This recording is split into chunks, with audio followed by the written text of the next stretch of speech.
Are you stuck in a job you love? That's what this scene's all about. So thank you for being here tonight. Stuck in a job you love. So the theme of that is that I'm in my 60s now and I'm due for retirement. Well, I have this idea, I'm never going to retire. I'm going to work till I die. This whole concept of retirement has been made up by man. I believe the whole thing of pensions should be scrapped. I don't want to hear about it. And if you're like me, you'll be on this channel, you understand what I'm getting at. You and me and everyone else on this planet can provide useful service to the day we die. We can absolutely do that. Humans will always be humans. You will always be you. I will always be me. And I promise you, I love you. I care about you. I don't know you by name. My name's Alan Mayrick, but I know your spirit, right? We live in a physical body. We're spiritual beings living in a physical body. Now, if you don't understand that, well, it's still the truth. The more you dig into it, the more you belong, to the human race, you'll start to get there. We are not physical beings having spiritual experience. And I'll probably draw that. So I've built this on the whiteboard here. So if you see it, here's a spirit. Spirit has no shape, has no form. And then here's us. So I'll just do a little, like a little stick man. That's me and you. Neither, that's genderless. We could probably put a little smiley face there, I suppose. Just a little, and then these lines here, this is not actually here, this is gratitude. I'm radiating gratitude. I'm so happy to be here, so happy to be here. I want to serve you and I help you be a better person. So we're spiritual beings. So this is a spirit. Spirit, S-P-I-R-I-T. There you go. And that is the essence of who we are. If you think about God, I am a member of a church, but I'm not talking about no particular religion. God has no form, right? Spirit has no form. Genderless, raceless, all that, right? The spirit, I also think about the universe. If I talk about the universe, I'm talking about God. If I talk about God, I'm also talking about the universe. I think it's the same thing. As we move on, these things are morphing into one. It's all the same thing.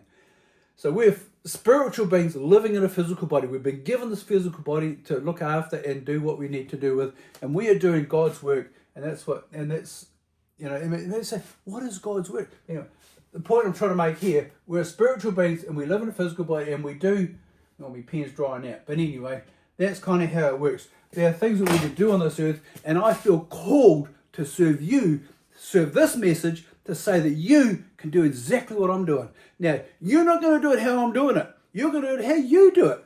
But I'm trying to ask you to find it in your heart, in your soul. There's something in there that says, I want to do this thing. Like, that's where I'm coming from. I've been doing this, I've been studying this for 7 years. I'm in my 8th year of study right now. Now, people say, oh, you could have done it in 3 months. Well, maybe so.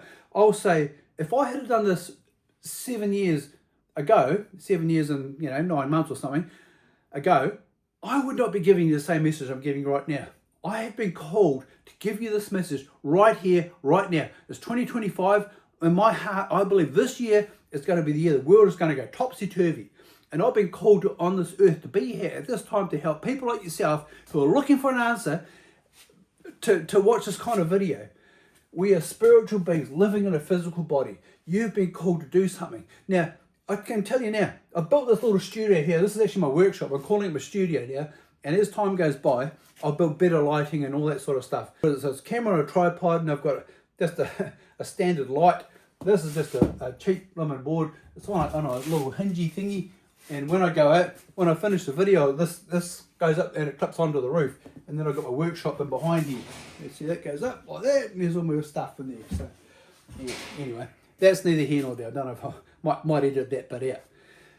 Anyway, the point is, it's in my heart to share this with you. I don't know you by name, but I know you by soul, by spirit, that you are looking for something more in your life. You want to know what you can do, what you can give. So I think about there are laws of the universe and there are laws of man.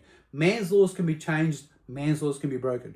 The laws of the universe, they can't be changed and they can't be broken. And a great example of that, if you say the universe, let's talk about nature. If we said about nature, the law of gravity, right? The law of gravity. Notice the words there, the law of gravity, right? If I get something, anything, this is a pair of pliers here. This is probably not the greatest example, but if I get this pair of pliers, I hold it up here, goes that way. If I do it again, it does it way. Now, it's not going to go zimming out that way. It's not going to fruit no that way. Any other, it goes one way, it goes down. If I go over here, let it go, goes down. And it falls down by the law of gravity. So you know exactly what's going to happen, right? In other words, what goes up must come down. Nice and simple.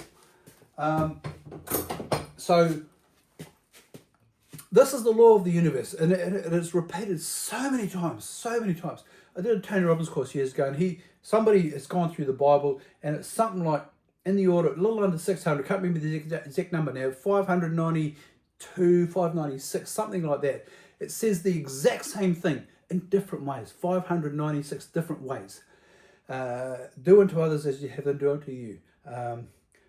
As you sow, so shall you reap. And it goes on and on and on and on. Emerson wrote, the law of laws is the law of cause and effect. You are the cause. What happens in your life is the effect. I am the cause. What happens to me in my life is the effect. The law of cause and effect can't be changed, can't be broken. And if you put some good energy out there and some good information and some way to help somebody somewhere, somehow, you will get their rewards, right? I am doing this because I want to make this world a better place. Now, I understand that there will be some kind of fee involved, some payment somewhere, somehow along. As I make this video right here before you, I'm getting nothing. I'm doing this out of the kindness of my heart because I want to. I understand technology and I want to do this and I want to use this technology to make this world a better place. And you watching this video is a ripple effect. All what I say in these videos is stuff I've learned. I'm not born knowing this stuff. I've learned it. I've studied it. Multiple different people. If you're seeing this, I strongly suggest to you that you watch other people as well. And you'll get a little bit from that person, a little bit from this person, a little bit from me, and a little bit from that person over there. And you'll get it all together and this will form the essence of you. You know what I'm talking about. If you're kind of contacting with what I'm saying here, you'll understand what I mean. If you're watching this right here, right now, as I stand here before you, I am making nothing out of this. I am doing this because I understand that I want to help people. I want to help people in this world live their life to their fullest. And the action of me doing this will help me to live my life to my fullest. Hand on heart, I promise you, I am feeling very uncomfortable doing this. I am taking uncomfortable action. I'm standing here in a garage, in a workshop. I think I just showed you. I've got I've got stuff all around I can see here, but you can't see that. It feels weird. Absolutely right. It feels weird as. And then as time goes by, I'll build a better studio for myself. And I'll improve the quality. One of my dreams is to have an iPad where you can write stuff down. Some of the things, the guys are just sitting there. I get Morrison, is it Anthony Morrison? He has an iPad too. And Bob Proctor, he has an iPad and has a pen. And they just do something there, and next thing it pops up on the screen instead of like a whiteboard like I've got here. They change the colours and they write stuff down. And they draw little pictures and little arrows and things like that. There, man, that's amazing. I want to have all that stuff. It's just amazing to me that even happens.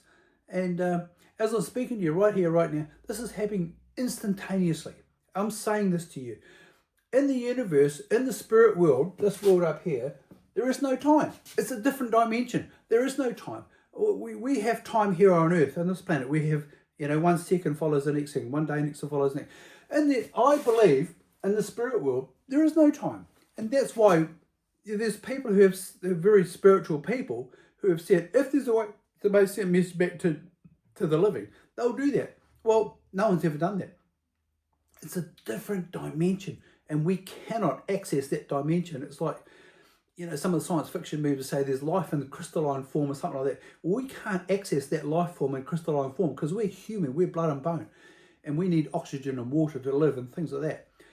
And there's other dimensions but that doesn't mean that the spirit world is life as we know it. It's just another dimension. It's completely different. We can't really comprehend as human beings. We can't comprehend what that is, but we do have a message to do and a life to live here on earth. And the time that we have on earth, that's what we've got to make the most of. So if you got your phone out and got a little tripod and put a little light up, I wish I could show you that light. I suppose I could. If I just go like this, there's my light and there's the rest of my garage. Anyway, phone might not be back exactly where I put it. Then you also can do what I'm doing. And makes me think of a story my dad told me. My dad was always looking for a deal. He's gone now, but years ago you didn't have to. You could just go down and get a post office box. And so there was this guy put an ad in the paper that says, and this is where $5 and $100 is a lot of money. It's how to make $100. Send me a $5 note in a self-replied envelope to this PO box number. So people would put these $5 notes in this envelope and send it off to this guy to this post office box. And he would then get their self-replied envelope and he'd write a note on them and he would say, go down to the post office, rent a PO box, and put an ad in the paper. And the ad reads, I'll show you how to make $100 out of $5. So it was a Ponzi scheme, It was a con. It was a rip-off. Like these days, when you go and hire a post office box, you've got to give your name, address, your driver's license number, or whatever else. Probably the name of your firstborn or something. I don't know. They really want to know everything about you, and that's because of people like that. What I'm talking about, we're doing a bad thing. But I've always thought to myself, oh my goodness me, when I first started seeing this sort of stuff, it feels like that. I'm making a video telling you how to make a better life for yourself. And what I'm telling you to do is do what I'm doing. But it's not like that. It's not like that. It's different. I'm feeling like if you're watching this right here, right now, I'm not making any money out of this. So how can it be a Ponzi scheme? If I'm not making anything, I'm just doing it because I want to help you. I want to help you. I know you can. And if you're understanding what I'm getting, then you'll move forward and you'll do something with it. Anyway, that's my message for tonight. Stuck in a job you love. It means you're happy in your life. You're happy in your job. You come up to 65. You're probably going to retire. What's after retirement? And I suppose that is my true message. How can I help you live your life after retirement from the company that you've worked for, maybe all your life? Myself, I had a business for 26 years. I just tried to tell it was just in the middle of COVID around 2020. I closed it down in 2022. I had it for sale for about 2 years. Had quite a lot of nibbles, to be fair, but I didn't have the time to hang in there and more to it than that. But I just walked away from it. And I've just been on wages for the last couple of years, and another couple of years I'll be 65, and I'm looking at life after 65. And what I want to do is make the most of this technology, and I want to share with you that you also can do it. All you need is a smartphone, a tripod. I've chosen to use a whiteboard. You don't have to have a whiteboard, but I like to just draw pictures and things. I'm getting some better pens at the moment. I've got a black one which is also running out of ink. Stuck in a job you love. I love you, I care about you, and that's my message for tonight. Thank you and goodbye.